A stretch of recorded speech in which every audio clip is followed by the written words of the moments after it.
Today on the show, our guest is Michelle Berman Michael, an Instagram prospecting coach for real estate agents. Let me tell you more about Michelle. Now, Michelle is a nationally sought after Instagram prospecting coach, speaker, and owner of Berman Media PD. She's also the creator of Beyond the Method, which is an online course that teaches realtors and loan officers how to tap into the brains of their ideal clients and leverage the data it provides to actively prospect on the platform of Instagram. Her specialty is helping agents see the platform as a viable lead source so that they can scale their relationships, but also build credibility in their local markets. Michelle is also the host of the Coffee and Questions podcast, and Michelle is an expert in understanding and utilizing psychology to help people tap into the power of Instagram and its ability to be a lead generation source for your business. To learn about Michelle's course and all things Michelle, visit her website, bermanmediapd.com. I will have a link to that in the show notes. And also follow her on Instagram, which is Berman Media Social, Berman. Berman Media Social, link to that as well in the show notes. Michelle, welcome to the show. Thanks so much for having me. I'm so excited to be here. It's an honor. I'm so excited. I'm so excited to have you. We rarely ever talk about Instagram, and I am not particularly skilled at Instagram myself. So I am excited to learn along with our audience. But tell me more about you. How did you get involved in social?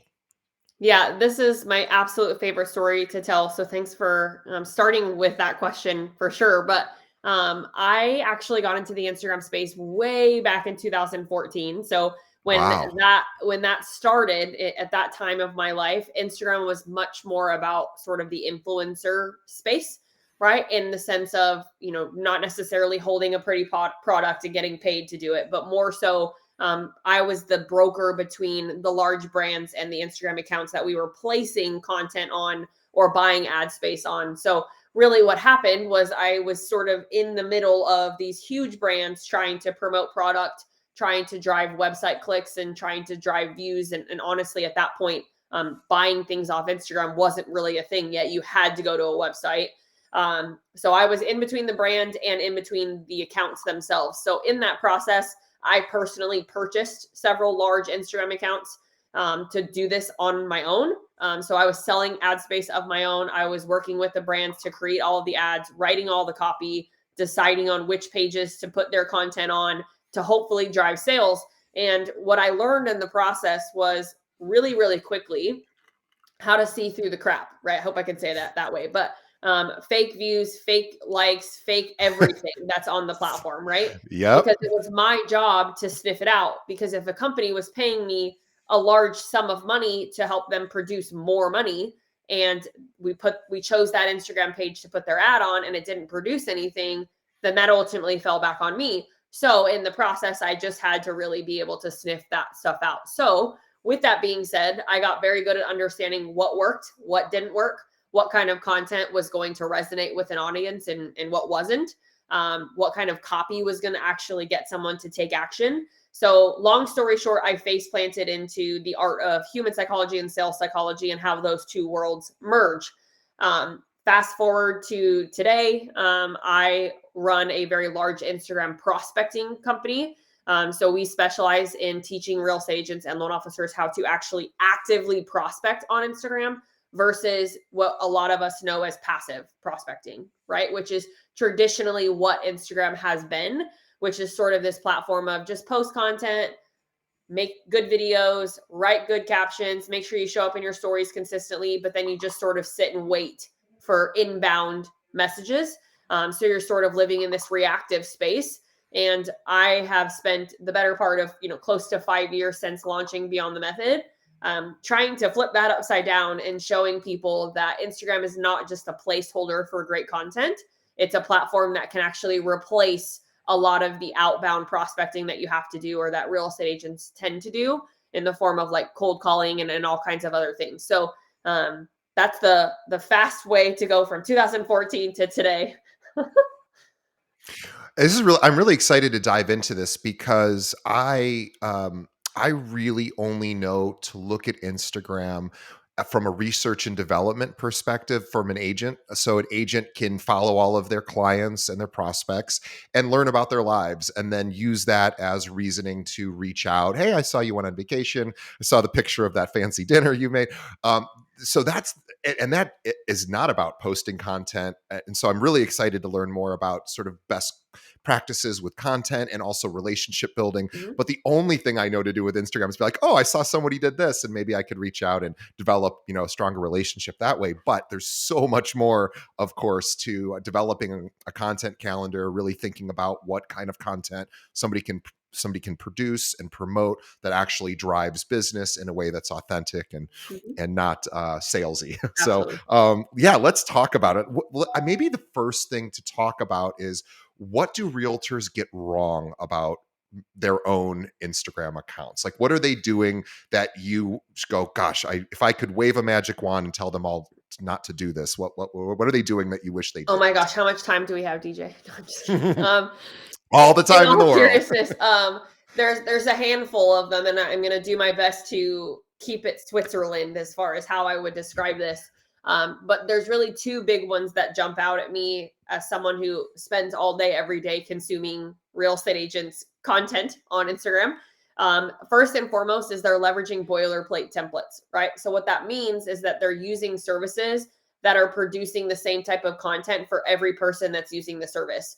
And the problem with that is for you as the real estate agent, right? You're like, yes, this is easy. It's cheap.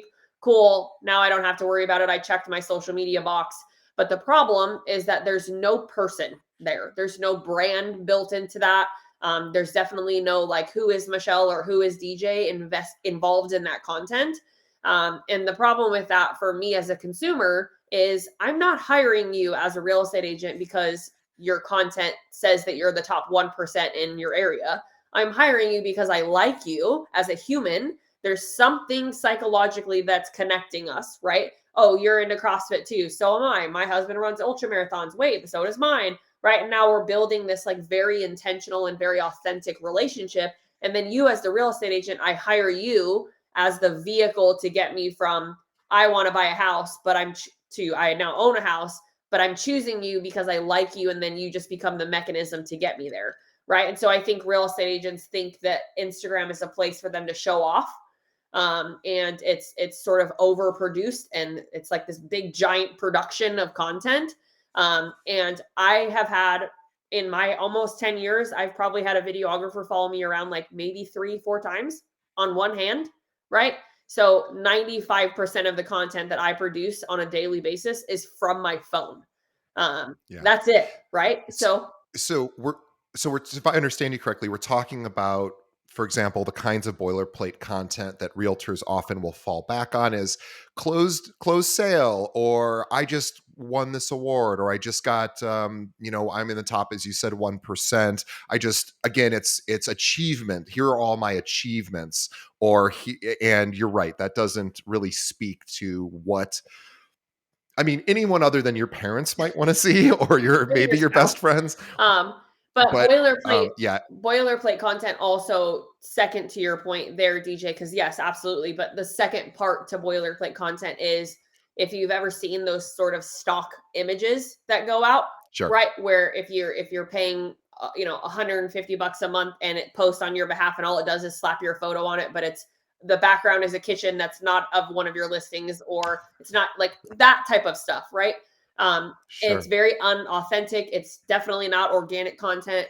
And it's usually rinse, wash, repeat, right? So I Right. have a friend that I'm talking to on Instagram right now, and he recommended another person to me, and he's like, "Hey, you got to go look at this guy's Instagram, and then you got to yell at him because I know him. So tell him I told you to yell at him." And I was like, "What are you talking about?"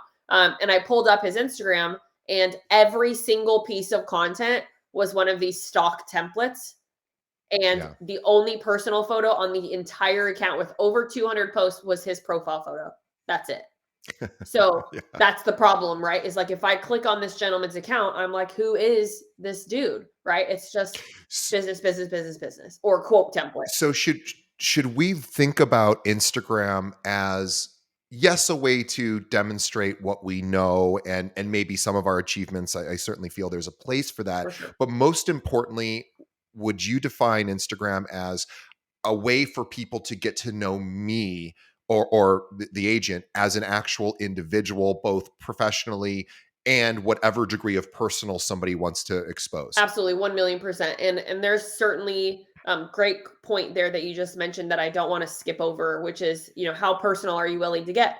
I have a private coaching client who he is not comfortable posting his children on Instagram. I have no problem with that, right? I have a 2.5-year-old. So any of you guys who see my Instagram, you'll see him. He's the best thing ever. But I love talking about him. I love posting about him. But not everybody is that comfortable, right? When you have things like hunting or shooting, right? Like my husband is a medically retired Green Beret, so we shoot a lot. Like we own several guns in our home, and for me, that's just part of who I am. But that's not going to go on my Instagram, right? Like maybe a video of my husband and I going to the range for like a date night, but I'm not going to be posting other content related to the gun piece, right?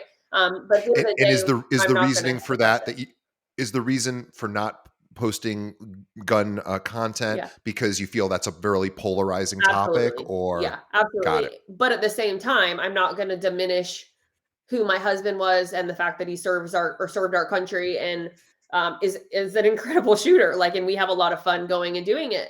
Um, Sure. but it's also like another big one is the religion piece, right? Like, can we use that in our content? Yes and no, right? But I have clients who, for example, they'll say like, Michelle, we love hunting, so how can we post about hunting without it being this polarizing thing? And what I always say is maybe we don't post the dead animal, but maybe we just post pictures in front of our car in our camo, right? Like getting ready to go. Yeah. So there is certainly a way to be able to talk about anything and everything that you want to talk about in a way that is designed to be comfortable and consumable. But Instagram as a platform, as a whole, is designed to be a place where someone gets to know me as a human and gets to see how credible of a XYZ I am, right? In this case, we're talking about real estate agents. So I don't care as a consumer if I'm your first house you've ever sold or your 100th house you've ever sold. Because if I don't like you, I'm still not going to hire you. Even if Right. everyone is saying you're the number one person. So that's where the active prospecting piece of what I teach specifically comes in, because in order for me to determine as a consumer that you're the real estate agent that I want to hire, there's some sort of qualifications, if you will, that are going to make me feel the need or sort of the urge, if you will, to reach out to somebody via social. That makes sense. I'd like to ask a few other questions that are coming to mind that realtors often ask me about social, and I'm not an expert at all. But one of the questions, and I know this isn't an easy, quick answer, but how often to post, Mhm. right? And well, we'll just start with there. How often to post? So I know this is part of your program. And by the way, we should really be plugging Michelle's program because she goes through this in step-by-step details. But beyond the method, it's been around for 5+ years. She updates it all the time, and you can find that at bermanmediapd.com, and we'll have a link to that. But as far as, sometimes agents are like, gosh, I don't have all this time, Mhm. so what is your first sort of answer or response to somebody going, how much time is this going to take, and how many posts should I be doing? It's such a big question and it's so loaded. What Yeah. we do for our clients, we have a 30-day calendar, right? So we post 30 days out of the month. For me personally, if you consume my content, I post once every 2 or 3 days on my grid, and I am in stories constantly. So stories is for me personally, as someone who's on Zoom, I don't even know how many times a day, way too many hours. My end of hour monthly Zoom report would be really bad. Um, you know how like your phone tells you like your screen time report, it's up 60% or whatever. Yeah. I would be worried or nervous to see my Zoom one. But so for me, my focus and my emphasis is on my stories consistently every single day. And then my feed content is very intentional, it's very planned, it's very thoughtful, and like it just be real, right? Like if you don't have something to post that day, then don't post it. But at the same time, you can strategize and build that out to the place where, like in my phone, I know what my next 4 or 5 pieces of content are already right now. It comes down to, do I have time to write the caption, right? So today I wrote the caption and was able to get it out. And so that's why there's a new piece of content out. But for our clients, when we are helping do this, for them or when we are coaching it for them, we tell them 30 pieces of content on a monthly basis. But more importantly, that 30 pieces of content is, or what's important about it is what it is broken down into, right? So, what are the 4 categories that make up the 30 pieces of content? Because I believe personally that there's this big sort of 80-20 rule that's floating around in the social media space. And I by no means am like saying, these other individuals are not correct. I'm just simply saying that our strategy is a little bit different, in the sense of 30 pieces of content a month, 15 of those are personal. So half of them are who am I as a individual, right? And then the other 15 are broken down into 3 different categories. Each of those 3 categories are business related. But you have 3 different categories of business. So you're not shoving one specific conversation or one specific type of content down somebody's throat multiple times a month, right? Sure. Um, so that 30 pieces of content, if you're producing 30 consistently, what I will say is if we're doing it for you, you're going to get 30 a month. However, if you are the one doing it, don't stress out over, oh, it's been 2 or 3 days in between. Just stay consistent with your calendar of what kind of content you should be producing, and having that in place. Like, I know what's coming next. I just have to be able to get to it. And one of the cool things about Instagram that I think often gets forgotten was we tend to link Instagram and Facebook together. They're Mhm. obviously same company, and one sort of birthed the other in a sense.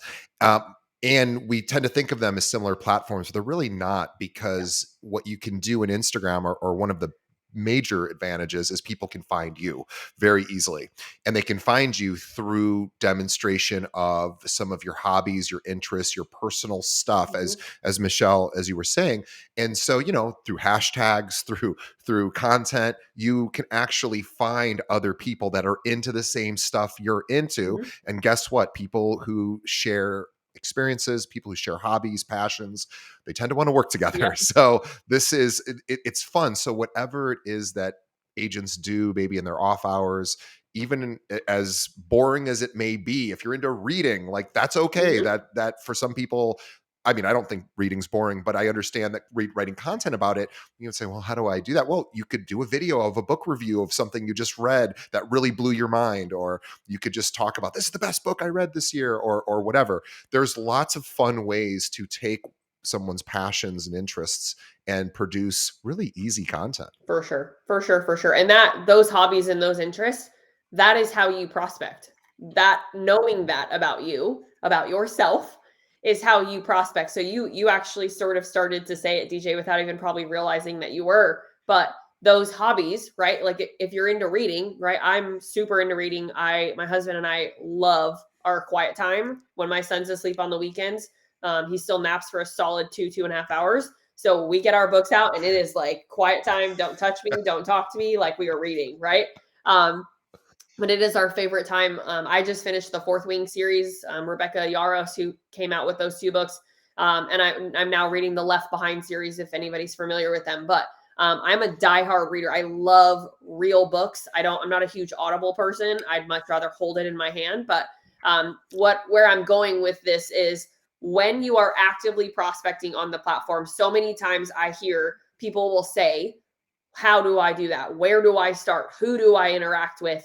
And there's really some structure to that. So the way that I teach this, quite simply, is it's 5 days of the week: Monday, Tuesday, Wednesday, Thursday, Friday. Each of the 5 days are associated to a specific category. And that category is designed to help you talk to the people that are ideal clients of yours that also share those mutual interests. So I'll do this as fast as possible. And I know we won't have time to like dig into each of the categories specifically, but Mondays, for example, is following day. So what that means is that you're actually interacting with the people who are following you, not the other way around, right? So for clarity, when we open Instagram and we look at our accounts, or when we open it and we see our grid or our feed, right? Both of those are going to show us people that are already, that we're following, right? So we're going to see the same people that we're normal or used to seeing, right? But if we flip that upside down, if I have 10.5 thousand followers, right, and I only follow 1,400, I'm not worried about the people that I'm following on this Monday day, right? Because I already know that I'm consistently interacting with those people just naturally. So on Monday, I'm focused on the 10,500 that are following me that I don't know. Right. So if I'm scrolling that list and I'm like, yeah, here's a realtor I don't know. Here's a loan officer I don't know. Right. I am initiating contact with them. So I'm going to go to their account. I'm going to see if they have a new piece of content up. I'm going to see if they have a new story up, and I'm going to create engagement. There's some structure around how many and all of that, but I won't get into that. And the beautiful thing about Monday is, if you've ever heard of like the 1, 2, or 3 degrees of separation, right? We all know the person somehow based off of that up to 6 degrees, or I guess 6 degrees of separation max is how far we would have to go before we would know somebody. Instagram literally hands that to you on a silver platter in this sense, because even like you and I getting connected, DJ, how did that happen? Right? You interviewed somebody that I knew. So I clicked on her profile, did the suggested accounts button, got this big drop down of all these other accounts, and then boom, here's this Keep It Real podcast with DJ. And I'm like, oh, well, I go on podcasts all the time, right? So here's an opportunity to create a relationship. And that relationship was built off of, all I did was interact with a realtor that had started following me that I didn't know, right? So that's, And here you are. I mean, here we are, right? Which is beautiful. But so Mondays is really easy in the sense of Monday's focus is on the people who are following you. They're there for a reason, right? Give them a reason to stay by being interactive with them. So that's what So Mondays. so just to make sure I understand. So like, I think this is gold. This is so important. So Mondays, what we're doing is we're going into our feed. We are looking, or we could go into our follower list, I guess. Uh-huh. What would be the best way to figure out if we follow the person or not? Is it literally just one by one, or do you have like a Yeah, special so little trick for we're that? only focused on the people who are following us in this case. So what you would do That is, work? Yeah. however many people are following you, mine is 10,500, right? So I would literally just click on that number and I would just scroll through the list. Go down the And list. we have a tracker. It's a big, really, I kind of lovingly say it. It's a very sexy Excel spreadsheet, but really it's just a big Excel spreadsheet. But it's all color coded and pretty and whatever, right? But on Monday, you're going to end up adding anybody that you interact with. You're going to add their name to that list. And then you have a tab specifically for it that will grow. Because obviously you're not going to be able to interact with every single person that's following you every Monday. It's not reality. And So you have to be And able to so track it. the reason that we're interacting with our followers' content is the people that follow us, is because they are going to notice that we're interacting and we're talking about engagement, like writing comments on their posts, maybe sending them would a DM Absolutely. classify, or Yeah. okay, so any content, any contact with their content or themselves. Yeah, and keep in mind, right? Like if somebody starts following you and you don't know them, they obviously are following you for a reason. Something created the desire in the other individual to start following you. But if you don't show up for them in any form of re-engage, right? Meaning if you start following me, DJ, and I just let it go and I just never go to your profile and engage back with you, you're sort of kind of a lurker follower and you're like, oh, well, I'm following Michelle, but no, I don't really know her. And eventually you might stop following me altogether. Right. So, how do we create a stick factor?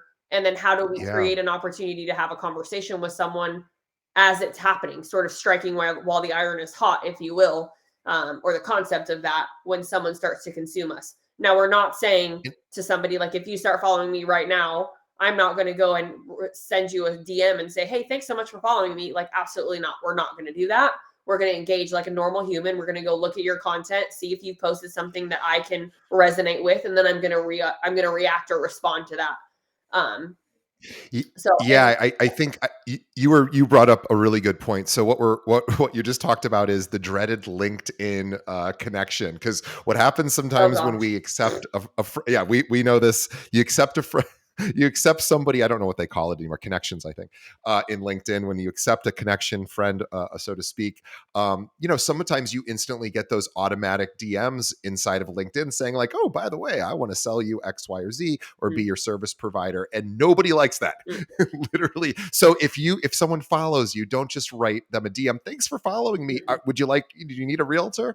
That is not how humans interact. And it is not how people, I mean, maybe once out of 1,000, you might get lucky, but everyone else will just be turned off because you haven't demonstrated that you are interested in getting to know that person at all. Well, and that ties into the second big mistake that from your original question. like we just magically got to this place where I feel like it's perfect to bring this up. Um, don't have an automated message in your DMs. And I Yes. get so many of them, right? Like if I just got one right now while you and I are recording live. I got one where I sent a message a while back and literally just got an autoresponder. So she obviously has ManyChat or something timed to send an autoresponder at a certain time.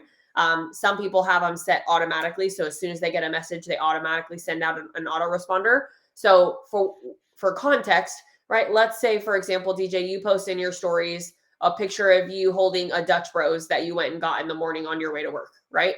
And I comment Mhm. or engage back in that via story reply, aka DM, right? So if I respond to your story and I say, "Oh my gosh, I'm a huge Dutch Bro fan.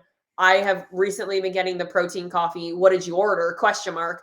Send, and you then have an autoresponder that kicks back and says, "Thanks so much for reaching out to me for all your real estate needs. Here's my cell phone number. Please call me."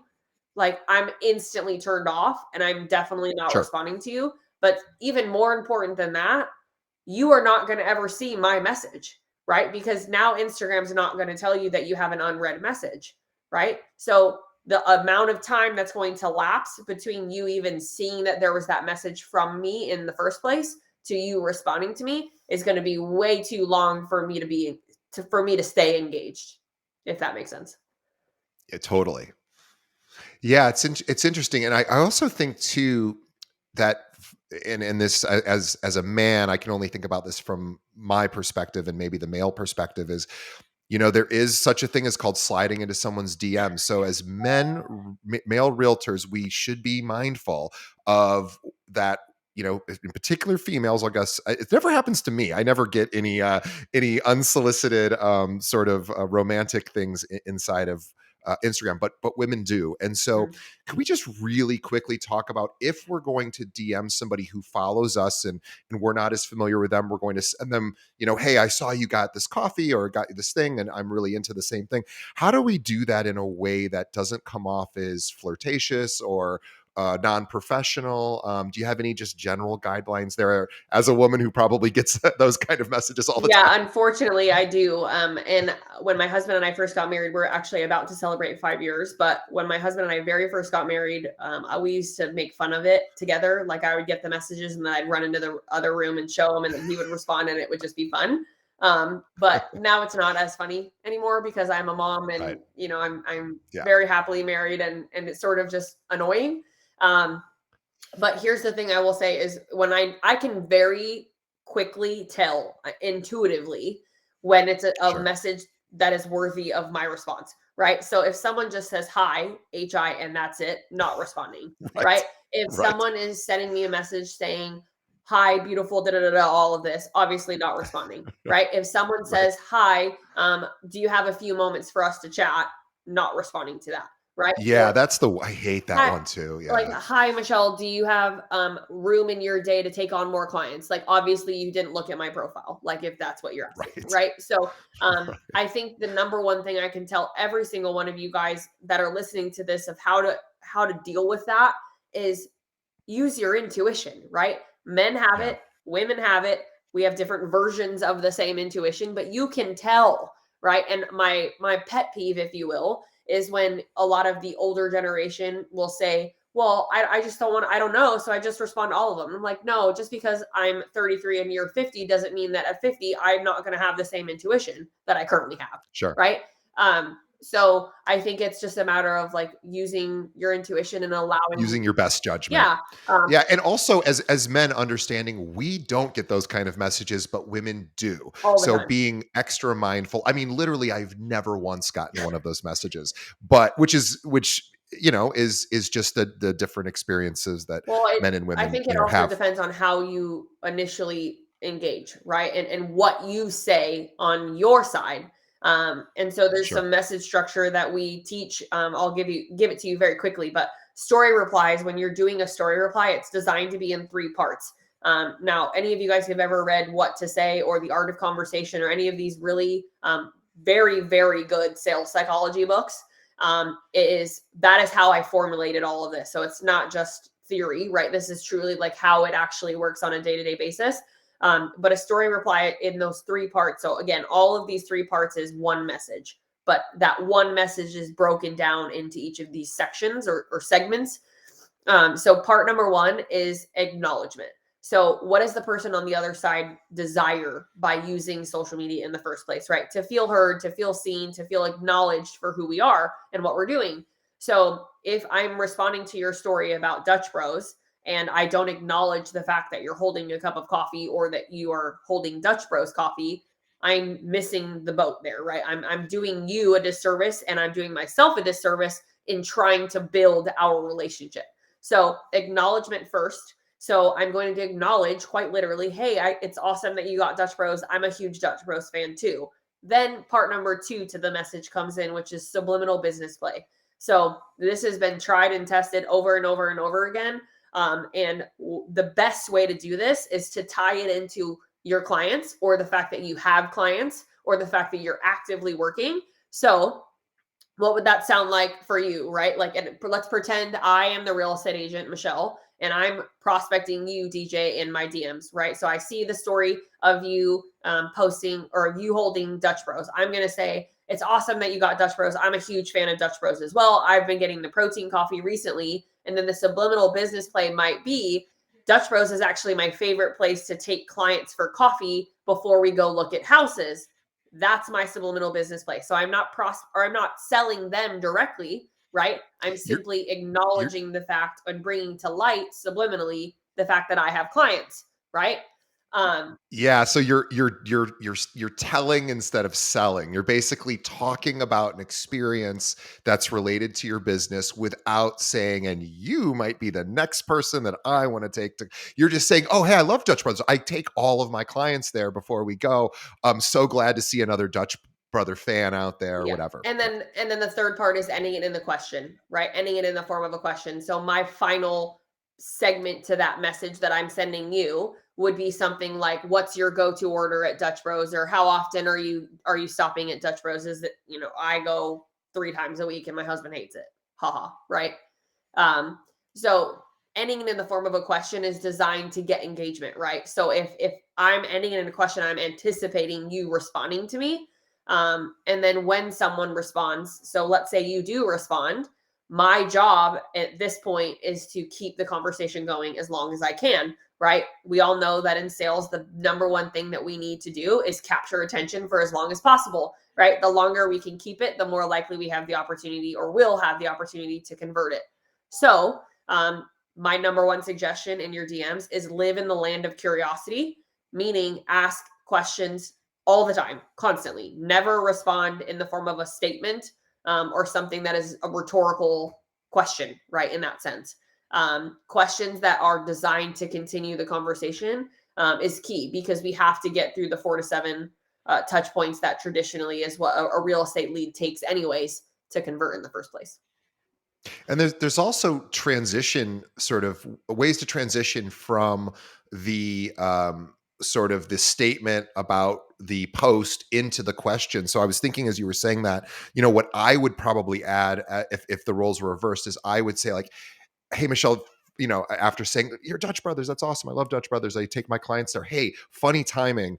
I actually am looking for a new order. I'm kind of getting sick of my regular order. Mhm. Do you mind sharing what you order and would you recommend it or I something like love that. that? Where I'm, Yeah. yeah, and I'm just sort of a little bit more, slowly and gently squeezing us into. Hey, by the way, tell me something about you. Yeah, and I love that, and that's the thing about it is every single one of us, no matter who you are, you're gonna do it a little differently. But the beauty of it is that you have to do it the way that you would do it, and that there's no magic wand to this question is the number one question. If you ask it, everybody's gonna respond, right? It doesn't Yeah. work that way. So, being able to just be intuitive, I think, is the key, and most importantly, living in the land of curiosity in your messages.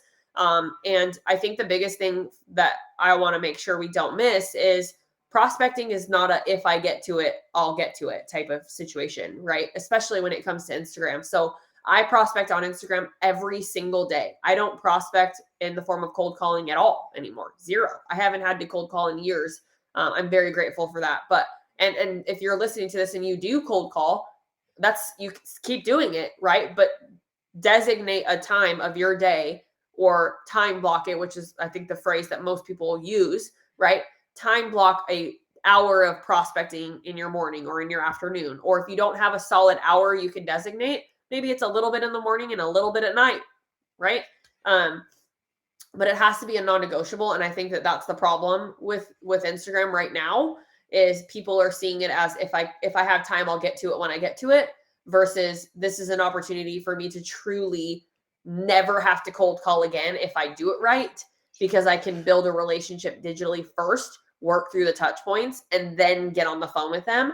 Hello, never having that weird gross cold call feeling ever again. That's super intrusive, feels very invasive. You're catching them at the wrong time.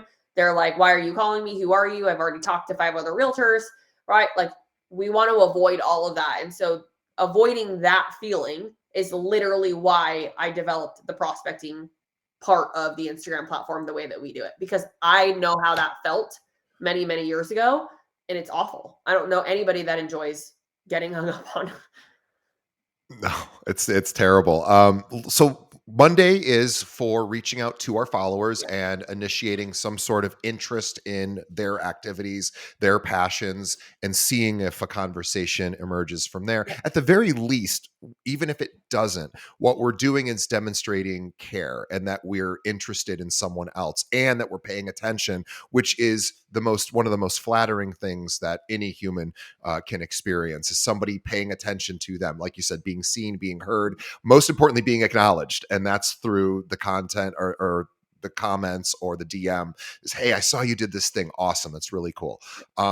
What do we do on Tuesdays? So Tuesdays, and thank you for pushing us along there. I tend to go on tangents when I get passionate about No, no, something. no. So I could talk about it for hours, and I'm like, I better remember. So yeah. anyway, yeah, Tuesdays Yeah, so are what? Tuesdays and Thursdays are actually the same. So well, they typically have different categories, but the theory behind Tuesdays and Thursdays is the same. So, what Tuesdays and Thursdays are is when you're not at home and when you're not at work, where do you go? What hobbies do you have that you could potentially be having conversations with individuals about real estate? And I have a client, I'm going to use her as an example. She is a plant lady, hardcore plant lady. Every closing gift for every client is a really beautiful real plant, right? I told her, I was like, I can never hire you to be my realtor because I will kill the plant. But I love it. I love plants. I have green plants all over my house, but most of them are not real. But when she brought that up in that context, she was like, well, how do I make that a category where I can talk to other people about plants on Instagram and have it be in my area? Right. She was shocked at how fast I was able to find 15, Oh, it's 20 so accounts. easy. Yeah, Uh, you could go to any florist, you could go to any plant person that's local. You could yeah. you could say, "Hey, let's jump on an Instagram live. I'll promote your business. You promote. We can talk about real estate and talk about plants." I'm just throwing Oh, these it's and ideas out. you're doing my job for me. Like that's exactly what the idea behind it is. So when it comes to finding them, right? Like, and we did this together on a Zoom meeting. Her and I literally Googled plant shops in her area. She happens to live in Connecticut, but so we Googled plant shops, and the only thing that really came up was Home Depot and Lowe's, and we're like, no, no, no, no, right? So what I showed her was a trick that you can do on Instagram. And I said, Sarah, go find your plant shop that you go to on Instagram. She's like, oh, I already know their account. So she goes to their account. And then in their profile, if you see the contact button, and then right next to the contact button, there's this little tiny button that is a person with a plus sign. And if you click on that, it's going to give you this huge drop down of suggested accounts that Instagram is saying that based off of following this plant shop, you might like all of these, right? And we went through all of those. So many of them were either other little plant shops, coffee shops that also sold plants in her area, bloggers that blogged about plants in her area. I mean, like the list was endless.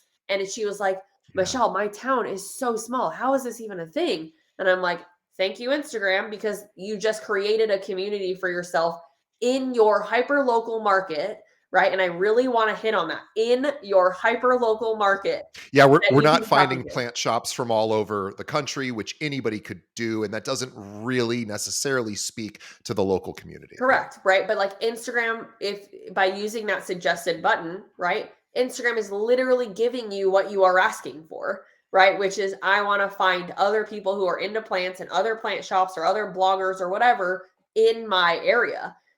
So to go back to your original question and to keep the flow of the tracker happening, Tuesdays and Thursdays are designed to be these types of days, right? So you're focused on hobbies specifically, or things that you enjoy outside of work. Now, this could be at home, right? I have a client who's really into homesteading, right? If that's you, there's a whole community for that on Instagram. If you're into like knitting or arts and crafts, or if you're a mom, right? I have a hockey mom client that I adore her. And she's like, Michelle, I don't do anything other than go to hockey. Like every single day we go to hockey. And I was like, that's a day on your tracker, because all of the different arenas that your sons play in, all of the different teams that have their own Instagram accounts, all of the different small businesses that support the hockey community, aka sell hockey stuff, all of the coaches that have their own Instagrams, right? The list goes on and on and on. And the beautiful thing about all of this, so Tuesdays and Thursdays, you can have different categories for each of the days, right? So if you have multiple hobbies or multiple different things. But the idea behind Tuesdays and Thursdays is that you are talking to people about things that you also share a passion for or an interest in. And if I'm my client that's a hockey mom, right? If I'm commenting on a hockey team's post about them winning a game or winning a match, right? Guess who's going to see my comment? All of the other moms or all of the other people that are into hockey that are probably following that Instagram account. And the idea is that they are going to see my comment, they are going to see my interaction, they're going to click on my profile, go and see, if you're doing it right, that you are posting about hockey and that you're posting about your kids being interested in hockey too. And now there's this connection. And then the subliminal part of that happens, which is we're showing all of our real estate content. We're showcasing our credibility through our testimonials and all these other things. But the connection is initially made via mutual shared passion or interest. Love it. So we're finding local people as best we can in our community. And just that little tip, that really cool tip that I did not know about, is look for the little so look for an account of a business or a page that your Instagram account that you're into, that shares one of your passions, and then you can see a little icon. You click on that, and it will show you suggested accounts Mm-hmm. that are very similar, and you can start looking to see if you can find. Also, you could find other accounts in the area. You could also, there are Instagram, there's search functionality too in Instagram, and so you could also start searching via certain Mm-hmm. hashtags, and obviously look for hyper local things. Like if you want to find, we do this here in Chicago a lot, where there's so many different neighborhoods and suburbs Mm-hmm. that there's all these, for example, mom groups that talk Oh about yeah. activities for children, very common. And, there's certain hashtags for that, and, et cetera. So, Yeah, okay. So Tuesdays and yeah, the go ahead. I'm sorry. tracker when you build it out, and thank you for saying all that, because you're doing my job for me, DJ. Good job. But the tracker, when it's built out, right, you have it broken into three categories. So you have hashtags, accounts, and geotags, and each of your days of the week is separated that way. With the exception of Mondays and Fridays, Mondays, Wednesdays, and Fridays, which we'll talk about here in a second. But so Tuesdays and Thursdays, you have hashtags, you have accounts, you have geotags, and then we teach a trick called the wormhole effect, which is simply if you click on one of those hockey pages, for example, you find the hockey arena that your kid plays at consistently, and you click on their most recent piece of content. Let's say they have 30 likes. If you click on the people who liked it, you then start interacting with those individuals, right? So that's the wormhole effect. With the idea behind that being you're connecting with more and more people that are actively using the page, or consuming the page, and just getting your name exposed to those who are interested in the same thing in your area. So, So, quick question about that. So, you just said something very powerful. So, again, let's say our passion is being a hockey mom, and we are looking at the account for the rink, the arena that mhm. our child plays at, and we see all of the other hockey moms that might be following that Instagram account. How do you encourage people to interact? Because this is going to be people that don't know you, but that have a shared interest. You're both into hockey, being a hockey mom, and you're going to this arena. What would you say is a great point of engagement? How do you sort of Fine. initiate that? It goes back to the same methodology, right? So the same three prong initial response. which is acknowledgement, subliminal business play, and then ended in the form of a question. Now, if that's for story replies, right, or DMs. Story reply and DM is the same thing for those of you guys listening that don't know the terminology. They are the same, right? So if you're responding to a Yeah. story, that ends up being a DM.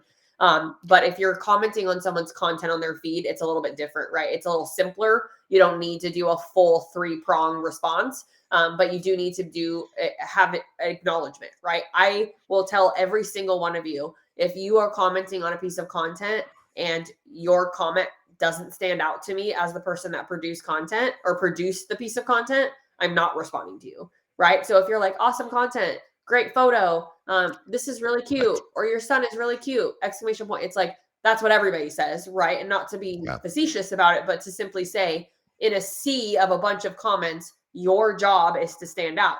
So if you see somebody posting of their sons playing at the same hockey arena that your son plays, right? Acknowledge it. Oh my gosh, this is awesome. I had no idea that you guys also played hockey here. I've been coming here with my son for the last 5 years, period.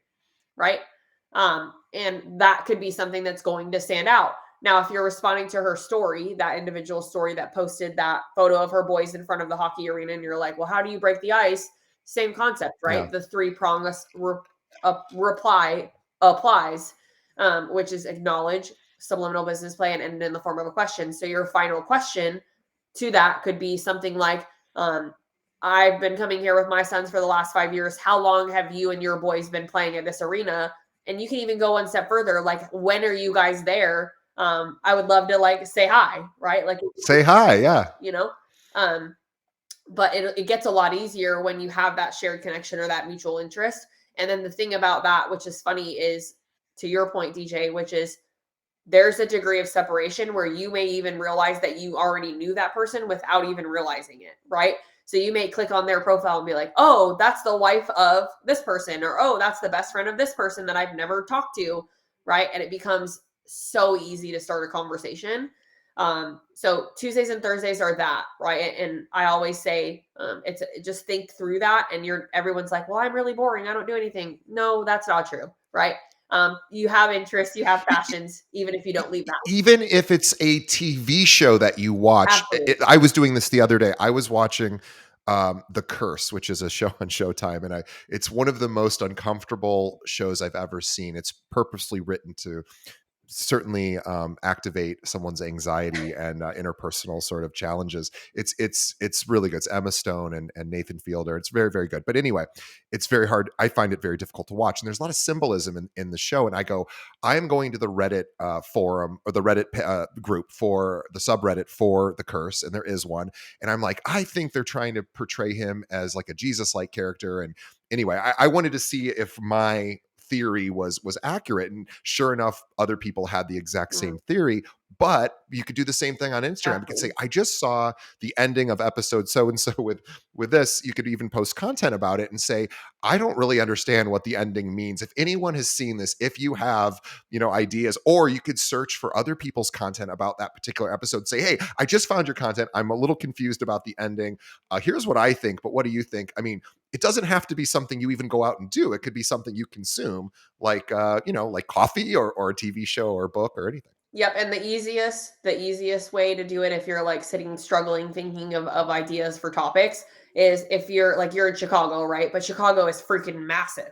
So the thing about that is 5 sub-cities or 5 not subdivisions, but 5 sub-cities within the city. So I live in Clarksville, Tennessee, right? But my husband and I live in Sango, which is a sub-city within the Clarksville zip code. But here in Clarksville, if I were to say to a mom or somebody at the gym or whatever, oh yeah, we live in Sango, everybody knows what that means. So if you go to Instagram and you type in hashtag Sango, Tennessee, that is going to come up. So if you're going to do it on a Tuesday or a Thursday, what I would recommend is pick your top 5 sub-cities or cities specifically that you sell real estate in or want to. Find hashtags, find geotags, find specific accounts that are related to those cities. So here in Clarksville, we have a Instagram page called Local Clarksville, which is basically the page that shares anything and everything, restaurants, mom stuff, bookstores, coffee shop, everything, right, for Clarksville. And that page becomes sort of the springboard to all these other pages that could give you ideas of who to be engaging with in different types of accounts. So Tuesdays or Thursdays, you could just do it what we call small business day, which is you're using those 5 subsidies and then just looking up their hashtags, looking up their geotags, and then just going to town. So Yeah, there's a for example, there's a jean store I go to that just happens to be a block from where I live, and it's really, I think, probably the only good jean store in Chicago, or certainly one of few. And they have it's tough. It's tough out there as a small business owner, and mhm, they're that all they sell are jeans, and yeah, they sell very expensive jeans, and you have to be into expensive jeans in order to like want to spend the kind of money to do that. So they're struggling like every other small business. So one of my first calls would be like, hey, I know there's other guys like me out there that probably don't even know you guys exist. So I want to make sure that people know you exist because I love having you in my neighborhood. And by the way, I'm a realtor and I do these things. But what I really want to do is focus on promoting your jeans because I wear them. I'm a big fan. yeah, Can I come in and do a quick, 5-minute interview with you? Obviously, there's no downside for the owner uh-uh, unless they don't want to be on camera. Somebody will do it. It's free, and you're going to tag them, they're going to tag you, you promote it, they promote it, everybody wins. yeah. You could do that, yeah, twice a week, easy. Oh, easy, easy. And obviously the hobbies is the key focus with the small business sort of being that backup to that. But for sake of time, I want to give you guys Wednesdays. So Wednesday is what I call CRM day. So this is a very important day that I can tell you right now. I've been doing this specifically for Beyond the Method and my program for 5 years, and people still don't do this, which I'm assuming that's probably why I'm still in business, obviously. But it's I say that funnily, but what Wednesdays are designed to be is CRM days. So what that means is you are taking your database and your cold leads, right? So if you're paying realtor.com leads, Zillow, Flex leads, Ylopo, whatever, RedX, whoever, right? You're purchasing data from, find them on Instagram and find them on Facebook. Oh, that's brilliant. I never would have It thought is to do that. That literally is that such a great simple, idea. right? So, like in your Excel doc on Wednesday, you have a tab at the bottom. You upload the CSV file out of your CRM. Now, depending on what CRM you use, like something like Follow Up Boss, right? For example, they Yep. will link a Facebook profile to that individual. It doesn't link Instagram yet for whatever reason. I don't know. Tell them to work on it. But it'll link a Facebook profile. You can go look at that person's Facebook or try to find and see if it's the right one and then cross check it to Instagram. Now, the reason for that is most of the time a person is going to have the same profile photo on Facebook and Instagram that they would on one or the other platforms, right? We typically do that.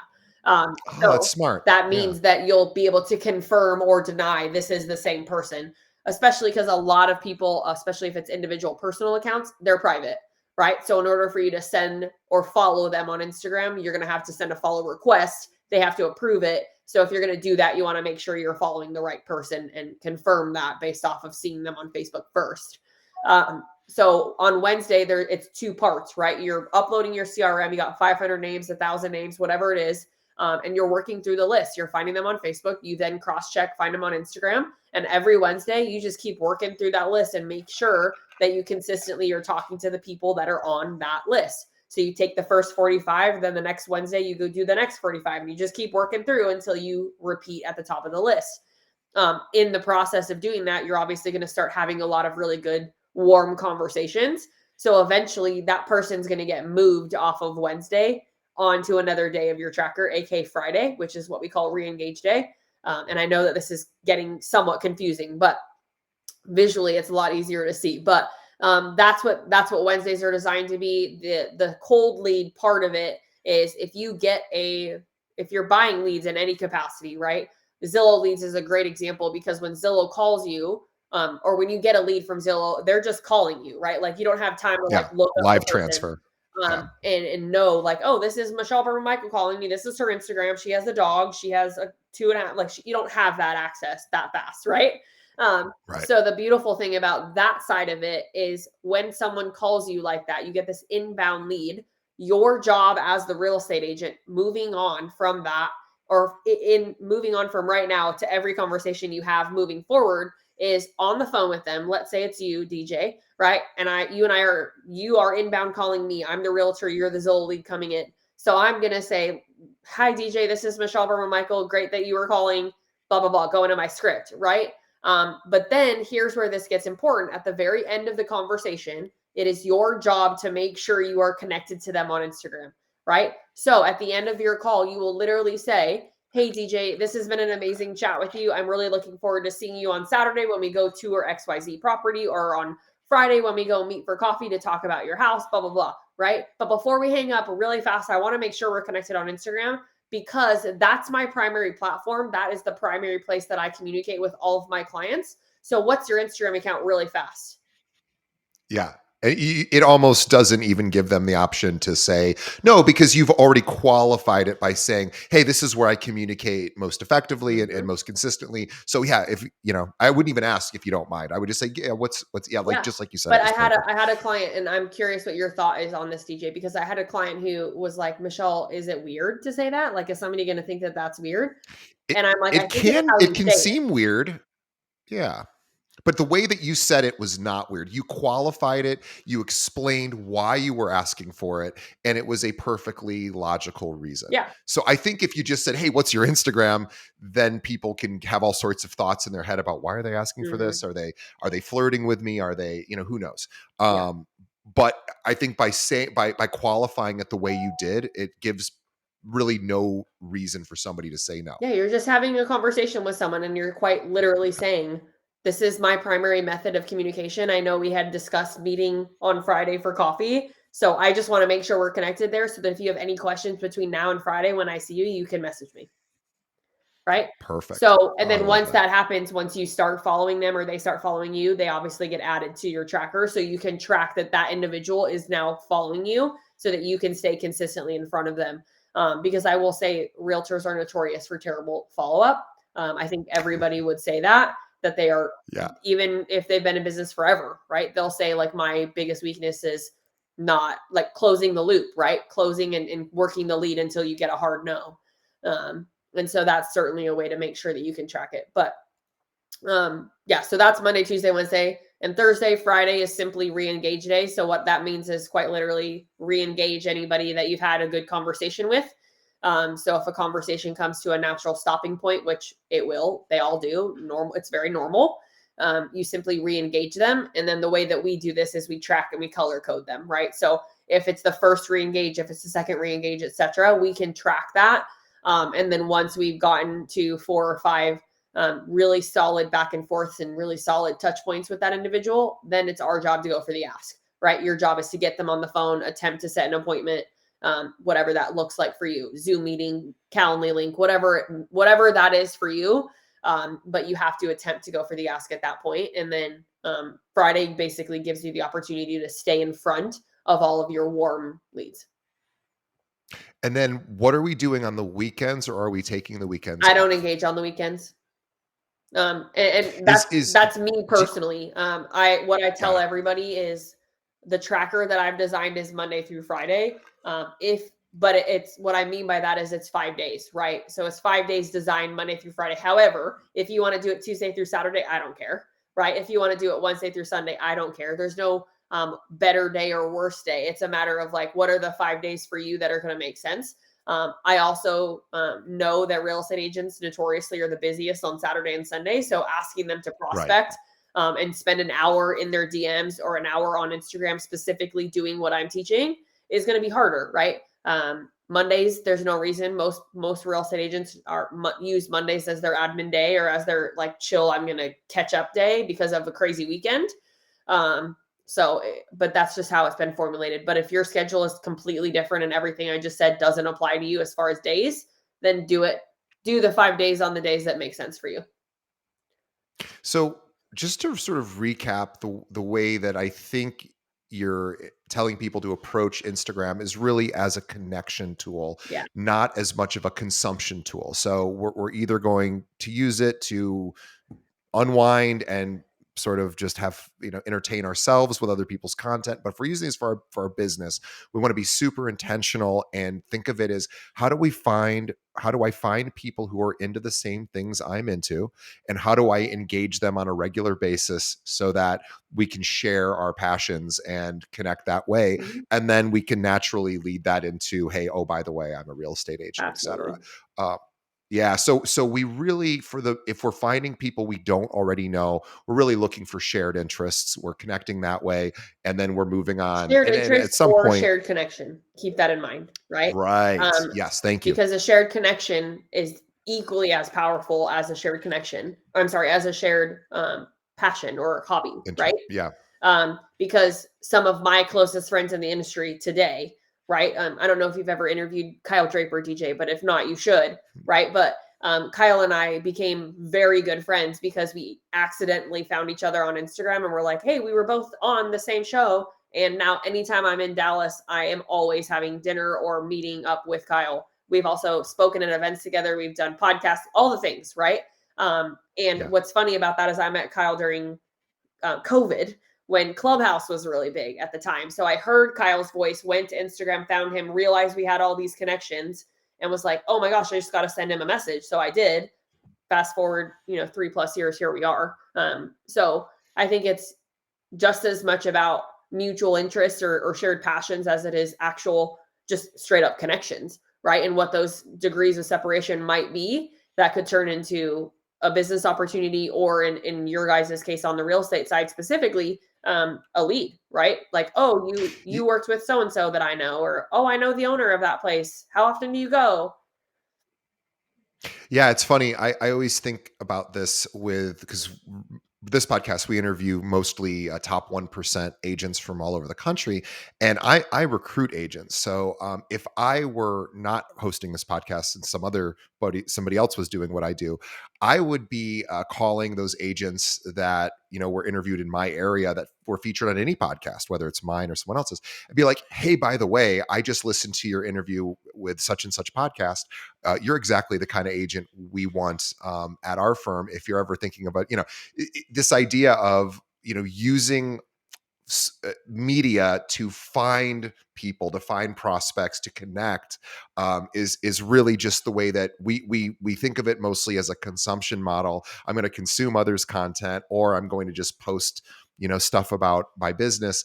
We're not really thinking about it so much in the terms of connections. Mm, So I love that that's like the major focus for you, is yeah. how do we actually connect. And we want to make sure that if you're loving what Michelle is saying, and I don't know how you wouldn't be, because I'm learning a tremendous amount. And I've had Instagram experts on our show for a long time, and I've not learned ever this much before. So if you're liking what Michelle is saying, and you are, please go to please consider investing in Beyond the Method. You can find that at Berman Media PD. That's Paul David. So BermanMediaPD.com. Link to that in the show notes, of course, and learn more about this, because Michelle teaches all of this and literally gives you a step-by-step sort of template and an idea of how to authentically connect with others on Instagram and turn that into your number one prospecting source. And I am now thinking about it as from a recruiting Mhm. perspective for agents, about how I can do the exact same thing from a recruiting, from recruiting. And of course I can. There's no difference. Yep. So I'm going to consider taking this course. But we could talk for hours more, but we don't want to. Certainly, poor Michelle is already given us a good hour and 15 minutes. So what we want to do is we're gonna end the episode here. But guys, if you liked what you heard, the best two things you can do. First of all, go to BermanMediaPD.com, learn about Michelle's program, follow her on Instagram as well. She dolls out all sorts of great advice and tidbits there that are always going to be helpful to you, whether you invest in her program or not. Mhm. That's Berman Media Social on Instagram. But please consider investing in this program, because if this becomes your number one recruiting source, or recruiting, sorry, I'm in recruiting mode. Yeah. So if this becomes your prospecting, the same thing, prospecting, recruiting, prospecting mode, this is going to be the best money you ever spend. Instagram is not going away. And this is still the number one platform that people are really, well, yeah, it's the number one platform people are using, that you are going to want to find for clients. It's really the best prospecting tool there is for real estate agents Yeah. prospecting. I think Facebook doesn't quite cut it for this. Facebook's got its own great things about Mhm. it. You can do wonderful things there. LinkedIn has some great things, but Instagram is still kind of the place where you can find other people much more easily than you can in other social platforms. So this is the time. The 2024 is the year to really get into Instagram. So BermanMediaPD.com is where you learn about all things Michelle and the Beyond the Method program. Guys, it's absolutely amazing. And the second way is let us know how much you like this episode, because we got a lot more to talk to Michelle about. And if you guys loved this, let me know so we can have her back on the show more regularly. Maybe she comes on as a repeating guest so that we can continue to provide this content to you guys. So Michelle, I will not keep you captive any longer. You have been so generous and really spilling all of the secrets that you could in 75 minutes, which is really impressive. And again, that really also speaks to who Michelle is as a person. These she gave you really some incredible strategies, guys.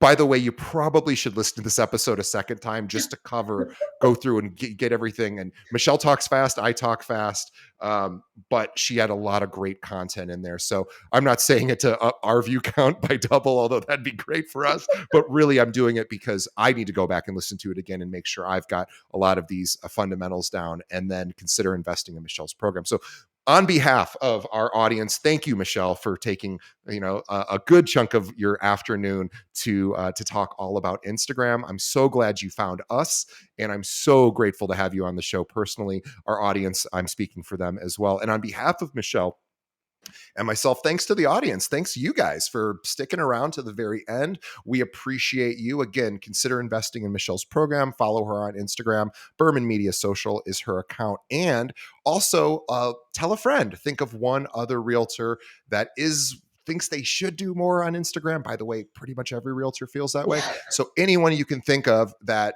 is looking to do more with Instagram this year, that's basically everyone. Shoot them a link to this episode. That would be a huge thank you to me and to Michelle. Let's spread the word. And also leave us a review. Whatever you're listening to us on or watching us on, let us know what you think of the show. We do read all the comments, Mhm. even the tough to read ones, and we make adjustments because the show isn't for me. It's not for Michelle, it's for you. So let us know what we can do to continue making the show better and better. All right, Michelle, thank you so much. We will see everybody on the next episode. Thanks so much, guys. Appreciate it.